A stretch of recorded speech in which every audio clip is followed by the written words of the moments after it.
Monday को test में जितना IFRS 8 आज तक पढ़ लिया और IAS 12 तो 7 हो गई जी। मैंने वर्किंग 1 2 3 क्यों नहीं की?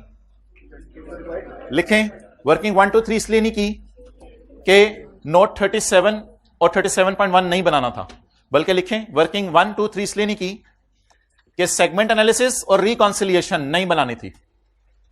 वर्किंग 1 2 3 इसलिए नहीं की कि सेगमेंट एनालिसिस और रिकॉन्सिलिएशन नहीं मांगी थी।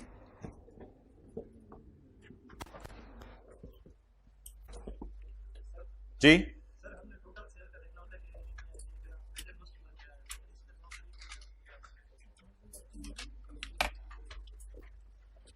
एंटिटी वाइड डिस्क्लोजर में टोटल सेल कहीं यूज नहीं होनी, लिख लें। एंटिटी वाइड डिस्क्लोजर में टोटल सेल कहीं यूज नहीं होनी, सिर्फ एक्सटर्नल सेल हर जगह यूज होनी है। एंटिटी वाइड डिस्क्लोजर में टोटल सेल कहीं यूज नहीं होनी, हर जगह एक्सटर्नल सेल।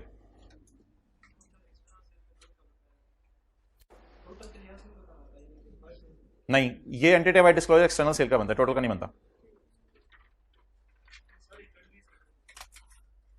लेकिन फिर भी एक्सटर्नल ही बनी ना, आपस की सेल तो इसमें नहीं है, आपस की सेल तो सवाल में अलग दी हुई है।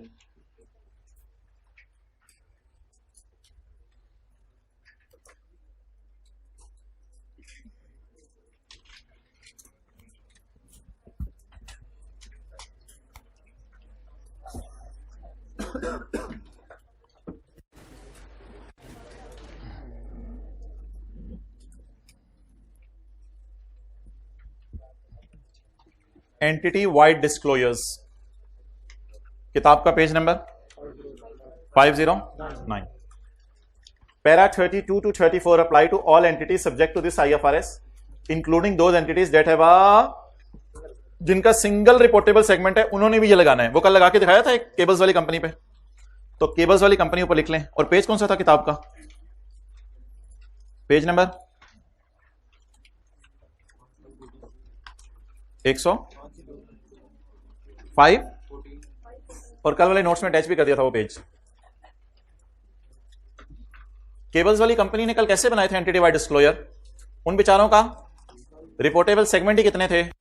एक। याद नहीं आ रहा यार, ऐसे देख रहे हैं, मैंने पता नहीं क्या कह दिया।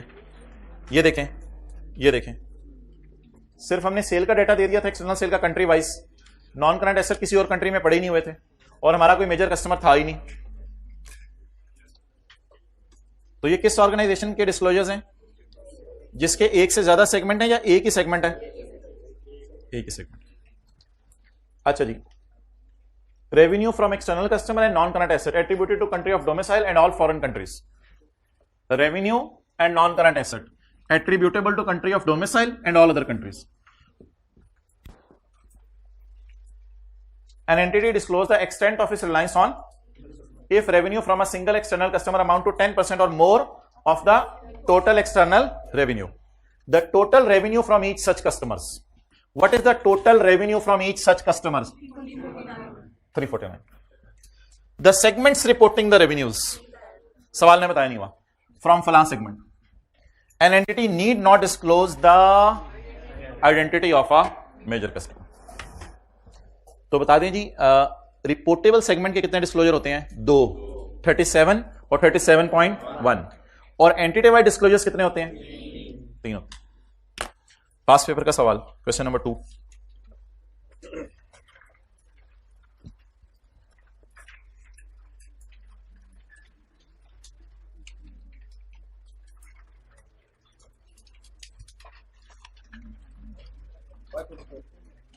Page 524।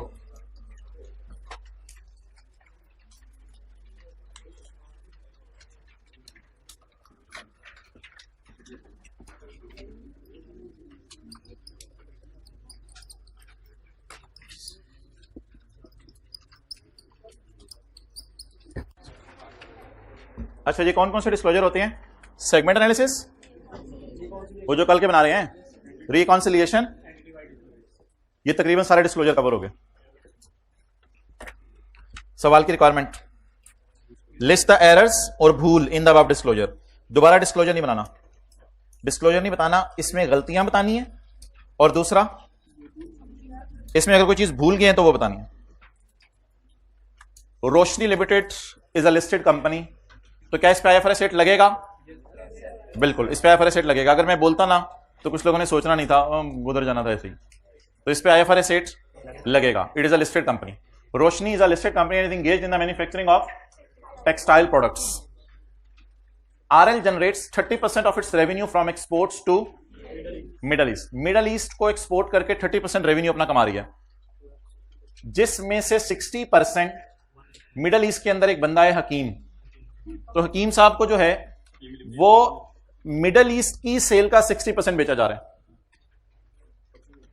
RL has various operating segments. हमारे ऑपरेटिंग सेगमेंट एक से ज्यादा हैं, क्योंकि टेक्सटाइल में शायद हम डिफरेंट प्रोडक्ट्स बना रहे हो, तो टेक्सटाइल में एक प्रोडक्ट नहीं बना रहे होंगे, इसलिए we have various operating segments. Apart from external sale, some of these segments also make internal cell.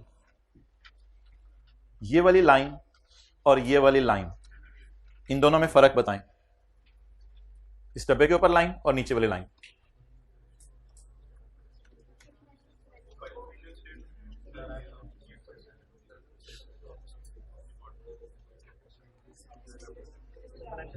वो जो आखिरी कॉलम था ना, गोहर फाइनेंशियल स्टेटमेंट्स, वो वाला दिया हुआ इधर।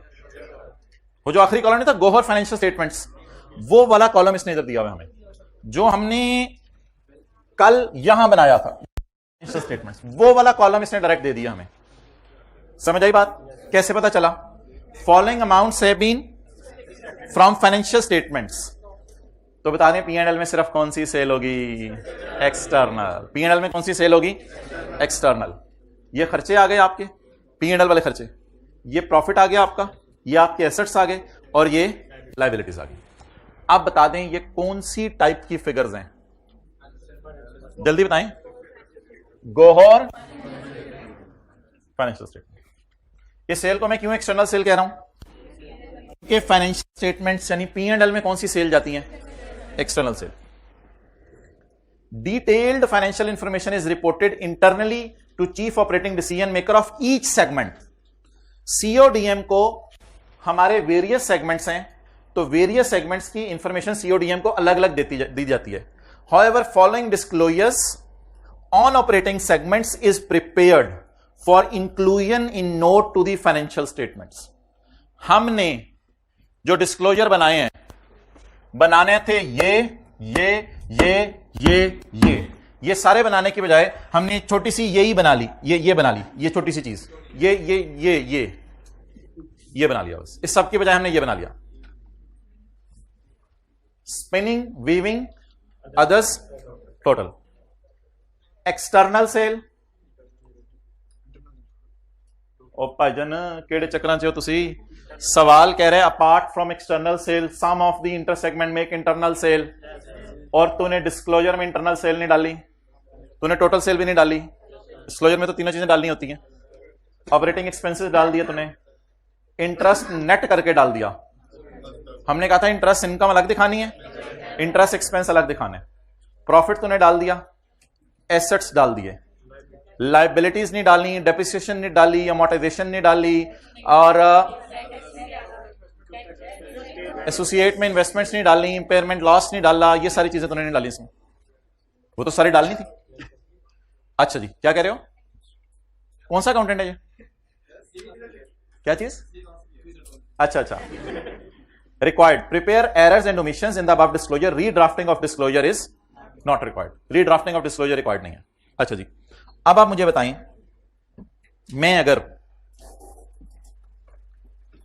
वर्किंग 1 करना चाहूं तो कर सकता हूं? इंटरनल सेल नहीं है, तो वर्किंग 1 जो बेसिक डाटा है वो शायद मैं पूरा नहीं कर सकता। वर्किंग 1 में कर नहीं सकता, मुझे डाटा अवेलेबल नहीं है। खींचतान के किसी स्टूडेंट के जहन में आ सकता था, सवाल आया चलो वर्किंग 1 करो, वर्किंग 1 नहीं कर सकता। इसी तरह वर्किंग 1 का डाटा वर्किंग 2 में यूज होता है, तो उधर भी मुझे टोटल सेल का 10% लेना पड़ता है। और मुझे कौन सी सेल अवेलेबल है? पहली क्लास जहन में लाएं, एंटिटी वाइड डिस्क्लोजर अभी रहने दें, पहली क्लास जहन में लाएं। तीसरा सवाल मेरा, वर्किंग 3 कर सकता हूं?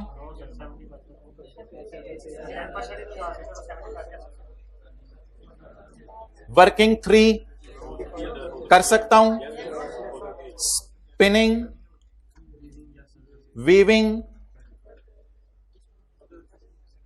अदर्स कहां से भाईजान? रिपोर्टेबल 2 हैं उसके, चपेट मारो, रिपोर्टेबल 2 उसने बनाए हैं, उसने 2 रिपोर्ट की हैं, बाकियों को उसने किधर डाल दिया है? उसने तो 2 रिपोर्टेबल बनाए हैं, आपको लग नहीं रहा उसने 2 रिपोर्टेबल बनाए हैं? तो इन दोनों को जमा करें, वर्किंग 3 157, इसे डिवाइड करें किस सेल से? इधर भी एक्सटर्नल सेल है, इधर भी एक्सटर्नल सेल है, ये सारी एक्सटर्नल सेल ही है। हाँ, यही है सेल एक्सटर्नल, यही है, जहां मर्जी देख लें। डिवाइडेड बाय, तो एक हम ये भी लाइन डाल के आएंगे पेपर में कि 75% एक्सटर्नल सेल का टेस्ट पास नहीं हुआ, some more segments needs to be reported, but उसका डाटा अवेलेबल नहीं है। लेकिन ये लाइन तो कम से कम डाल के आ सकते हैं ना कि तुमने जो डिस्क्लोजर बनाए हैं उसमें जो तुम एक्सटर्नल सेल शो कर रहे हो वो इस काबिल भी नहीं है कि दोनों सेगमेंट की मिला के भी 75% पे पहुंचे। सर ये हमें कैसे पेपर में पता चलेगा? इसलिए कि वर्किंग 1 2 3 को सोचना होगा, और कोई नया तरीका तो नहीं मैं बता रहा क्लास में सोचने का।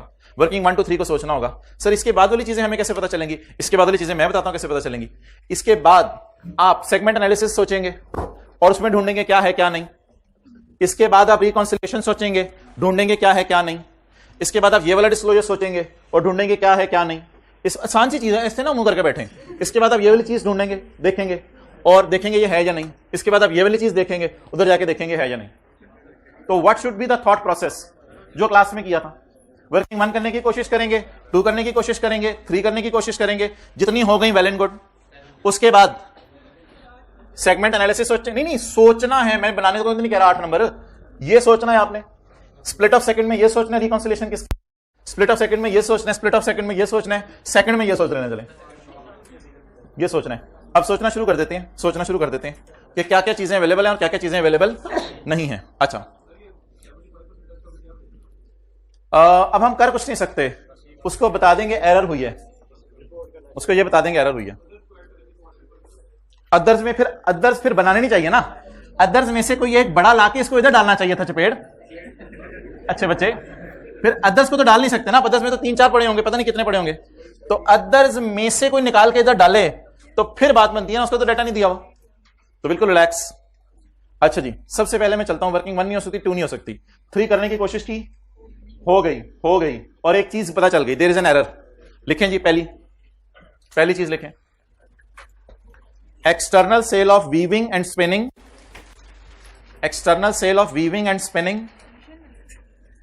और एरर ओमिशन इकट्ठी हेडिंग डाल दें, तो जाने दे, इतने बरीक भी ना बनिएगा, वो छठे पर पेपर है।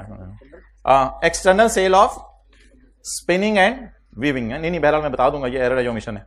External sale of weaving and spinning amounts to 1570, amounts to 1570, which is only 62% of external sale of spinning and weaving is 1570, amounts to 1570, which is only 65% of 62, which is only 62% of 2530. So more segments should have been identified. So more segments should have been identified to reach 75% threshold. More segments should have been identified to reach 75% threshold.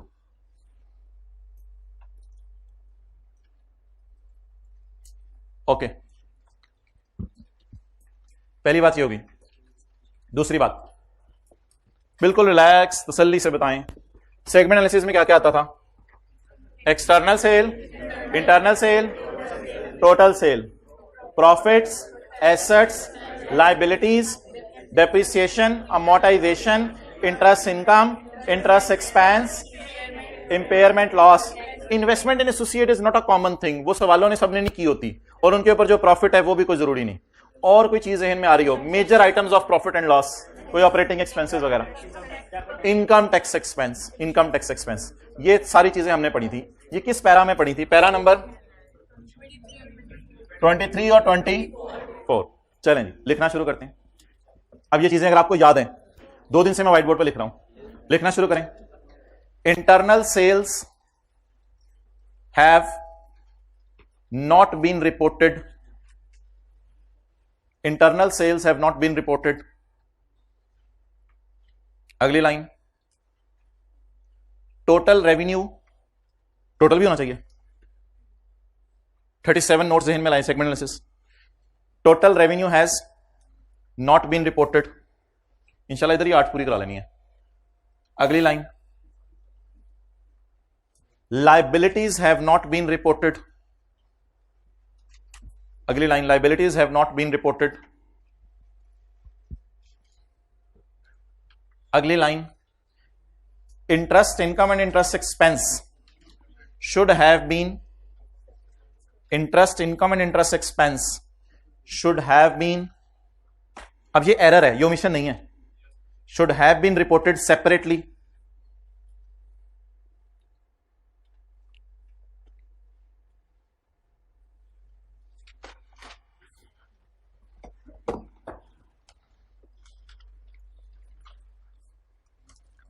Sir ये हमें कैसे पता चलेगा sir, ये चीजें लिखनी है। बेटा आपको कहा था कि पैरा नंबर 23 और 24 हाईलाइट कर लो।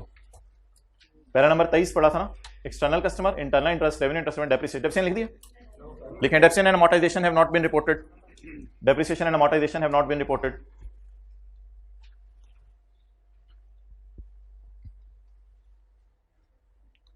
Income tax expense has not been reported, income tax expense has not been reported.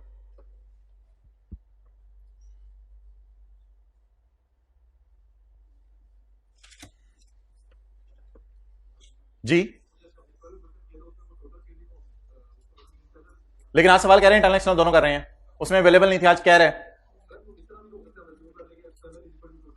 कैसे एग्ज्यूम कर सकते हैं जानी, उसने कहा है मेरी जान, चपेट मारो इसको।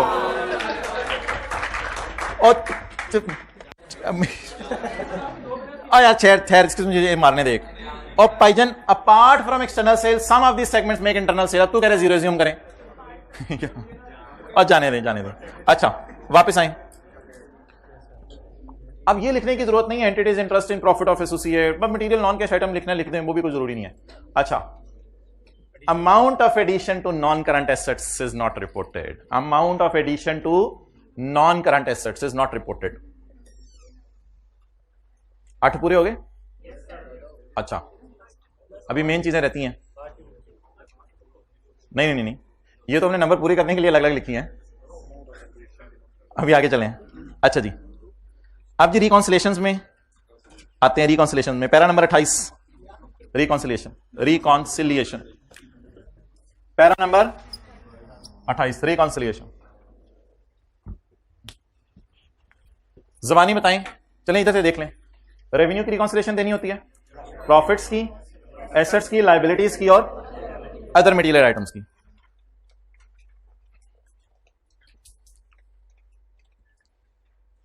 सर हमें कैसे पता चलेगा कि ये सारा सोचना था?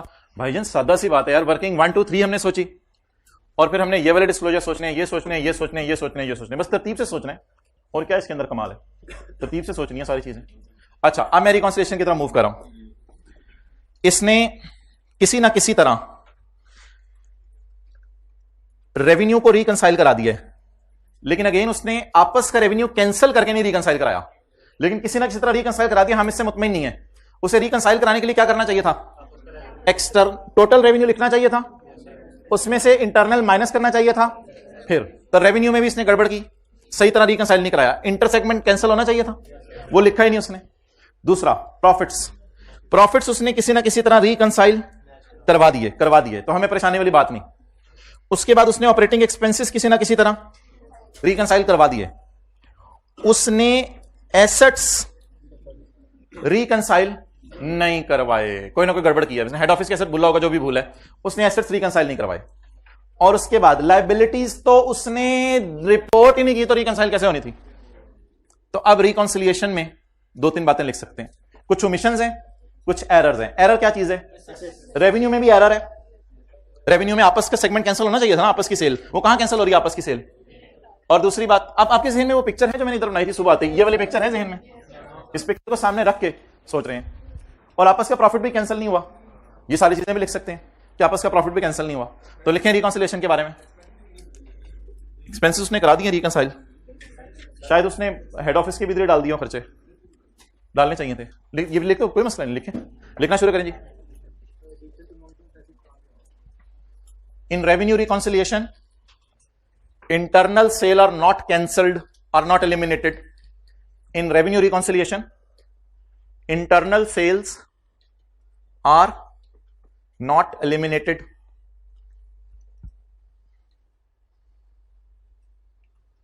No reconciliation is given for liabilities.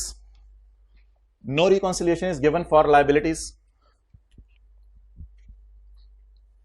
ये ओमिशन है। Assets are not reconciled.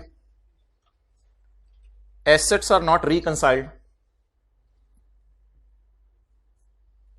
Assets किसने रिकॉन्सिलेशन नहीं दी? बाकी ठीक है, कोई रिकंसाइल आप कर रहे हैं तो ठीक है, और कुछ ज्यादा डिस्कशन की जरूरत नहीं है। क्या चीज रिकंसाइल नहीं कर रहा ना, बस उसको बता दो रिकंसाइल कर दो, ये एरर है। ओके, आगे चलें। Product wise sale, it is called as entity wide disclosure. ठीक है, तो product wise sale of each product is not given. Entity wide disclosure की तरफ आ जाए। Product wise sale of each product is not given, सिर्फ किसकी दी है? स्पिनिंग और वीविंग की। Product wise sale of each product is not given. ये एंटिटी वाइड डिस्क्लोजर्स हो गए। अच्छा, हकीम नहीं, अभी हकीम नहीं, अभी इधर आए, ये तरतीब से चलें। हाँ जी, अगर फॉरेन कंट्रीज की सेल नहीं है तो फिर ये डिस्क्लोजर भी नहीं है। अब अगर फॉरेन कंट्री की सेल है तो फिर तो ये है। अब फॉरेन कंट्री की सेल देखते हैं। फॉरेन कंट्री की सेल है, फॉरेन कंट्री की सेल यूएई, मिडल ईस्ट वाली और पाकिस्तान वाली, क्या ये अलग अलग डिस्क्लोज हुई है? हमारी सेल कितनी है? 25। 30% revenue is from export to Middle East. 30% कहां से है? मिडल ईस्ट से। तो 70% पाकिस्तान से। डिस्क्लोजर अब बनाऊं या सिर्फ एरर बताऊं? एरर लिखें। As 30% of sale is to UAE, as 30% of sale is to UAE, Middle East, sorry, Middle East, as 30% of sale is to Middle East, bracket में लिखें 2530 अरब 30%, 2530 अरब 30%। So information by geographical area, so information by geographical area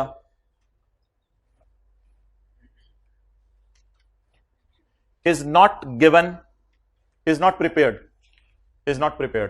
information by geographical area is not prepared। अच्छा, non current assets का लिखने की जरूरत नहीं है क्योंकि उसने बताया नहीं कि बाहर के मुल्क में मेरे नॉन करंट एसेट्स है या नहीं। आमतौर पे लोग बाहर के मुल्क में सेल करते हैं, नॉन करंट एसेट कहां जाके खरीदते हैं, तो नॉन करंट एसेट का बिला वजह लिखने की जरूरत नहीं। अच्छा, अगली चीज, रिलायंस ऑन मेजर कस्टमर। कोई हकीम की सेल बताए, हकीम को जो सेल किया, सेल का 30% मिडल ईस्ट को है, कितना? 759। इसका 60% हकीम को है, 450। कुछ सोचें, वर्सेस वाली कैलकुलेशन से गुजार लें। मुझे बताएं, मैंने आपको कहा था एक वर्किंग सी करें। सिम्पसन की सेल, जॉन की सेल, जॉनी की सेल, शॉनी की सेल और हकीम की सेल। हकीम की सेल 455 और हकीमा को और बानो को नहीं गिवन, कुछ भी नहीं गिवन, बस ठीक है। हकीम वर्सेस वर्किंग में लग कर लें। अभी मैंने एक लफ्ज लिखवाया था, जब रिलायंस ऑन मेजर कस्टमर निकालनी हो तो क्या करें? एक वर्किंग करके रख लें। एक्सटर्नल सेल इज इनटू, करें ये working. Is Hakim a big Hakim or a small Hakim? He is a big Hakim. Hakim is our major customer. अगर हकीम नहीं हमसे चीजें लेनी बंद कर दी तो हमें हिकमत की दुकान खोलनी पड़ेगी। अच्छा, ये जो सारी लिखी हैं इसमें से को 5-6 कितने लोगों ने लिखा नहीं थी पेपर में? 5-6 को नजर पड़ गई, 5-6 अच्छा लिखें जी, sale to Hakeem is rupees 455 million, sales to Hakeem is rupees 455 million, which is more than 10% of external sale, which is more than 10% of external sale. Sale to Hakim is rupees 455 million, which is more than 10% of external sale. Therefore, extent of reliance on major customer is not disclosed. Therefore, extent Meenu क्या बोल रहे हैं, extent of reliance on, therefore extent of reliance on major customer is not disclosed,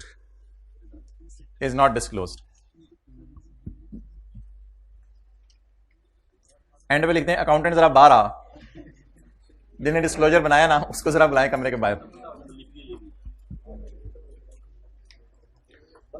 अब आपने एक काम करना है, अब आपने मेरे लिखवाए हुए सोल्यूशन और आईकैप वाले लिखवाए हुए सोल्यूशन में ओमिशंस और एरर्स तो शायद ना हो, ओमिशंस ढूंढनी है।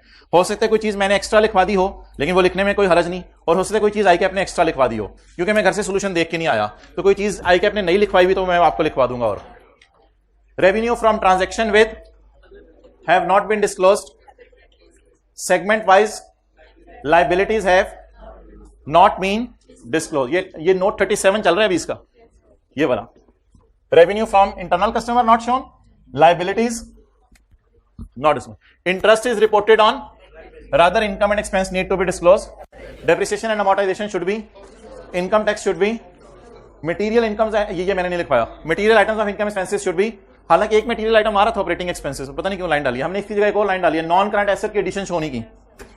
अच्छा उसके बाद ये तो सारी चीजें हो गई नोट 37 वाली। अब शायद वो रिकॉन्सिलिएशन का कोई जिक्र कर दे, शायद वो इन तीनों चीजों का कोई जिक्र कर दे। Revenue from reportable segment is comprised of, ये working 3 of total revenue, so another segment needs to be disclosed. Total assets in disclosure are 1540 do not match with total assets in financial statements. Sir इतना आसान होता है, बच्चों ने इस attempt के बाद निकल के कहा था अच्छा ये लिखना था, मैं क्या पता नहीं क्या एरर है और ओमिशन है, वो है लिखना सी। Since reported export represent 30% of sale, it should have been disclosed separately. ये कौन सी? Entity wide disclosure.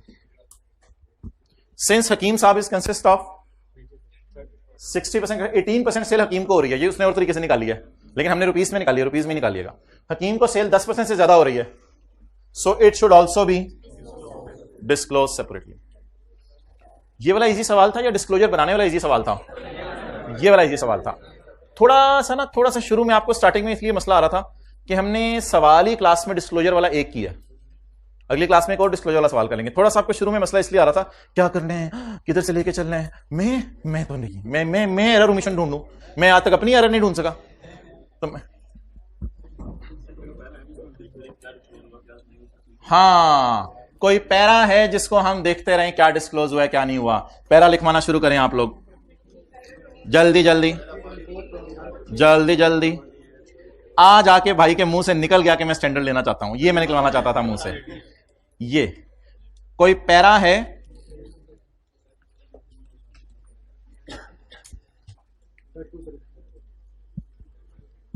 ये डायग्राम आपकी क्लास में बनाई थी सुबह, पैरा बताएं। 23 reconciliation product wise, region wise और कस्टमर वाइज 34। पैरास तो रोजाना बताए गए हैं। हाथ पे हाथ धर के मत बैठे,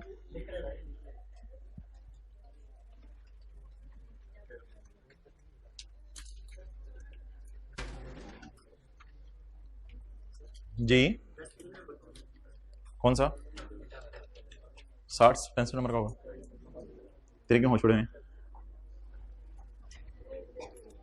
या गाय trying to note it down and inshallah we will revise this all in next class। बल्कि रिवीजन में ये चीजें मांगती हैं, इसको परेशानी वाली बात नहीं, बार बार देखेंगे करेंगे हो जाएगा। एक सवाल किसी जमाने में हमने डाला था टेस्ट में, वो तो चीखें उड़ा देने वाला है बच्चों की, तो वो कभी डाल देंगे टेस्ट में, अभी रहने देते हैं, मंडे को टर्म टेस्ट में वो डालेंगे। ओके और भाई टर्म टेस्ट तो ऐसा वो हार्डली पास होने वाला होता है, शुरू में जरा बच्चे को ना डरा दिया जाए, वरना वो टर्म टेस्ट में अच्छे नंबर आ गए तो उसने कॉन्फिडेंस उसमें आ जाना है, तो शुरू से ही उसको जरा डराना है। लेकिन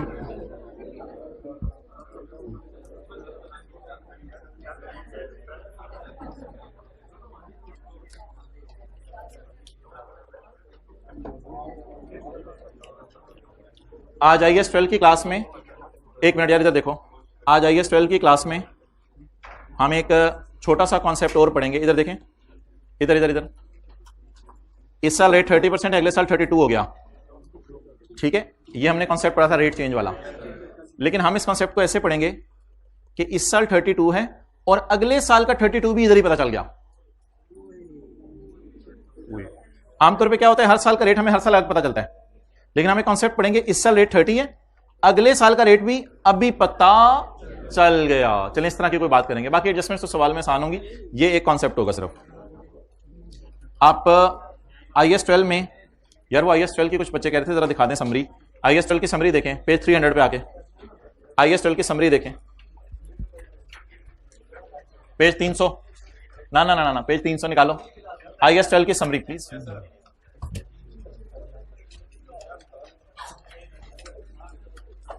पेज नंबर 300।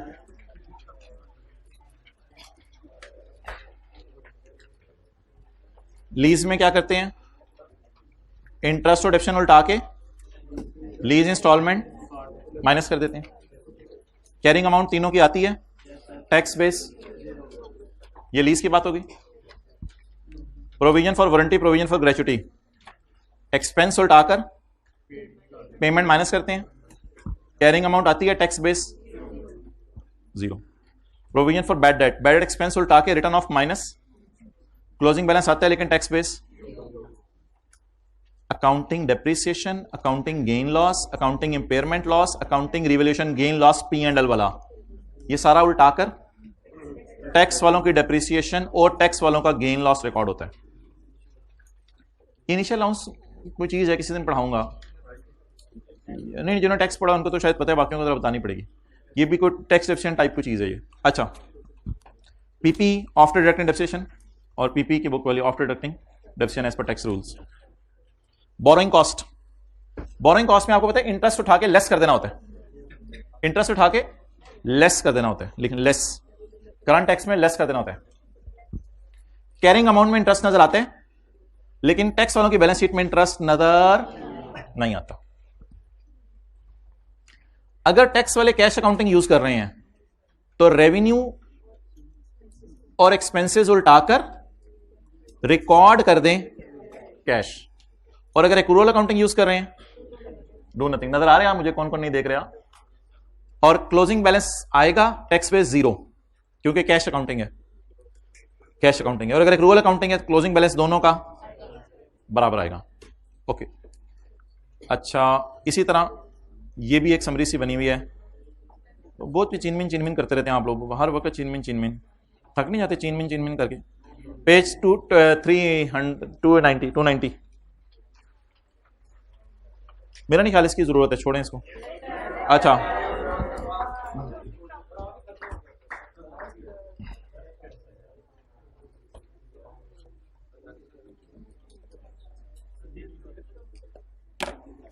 लोन रिसीवेबल की टैक्स बेस बता दें आज बस, और लोन पेएबल की।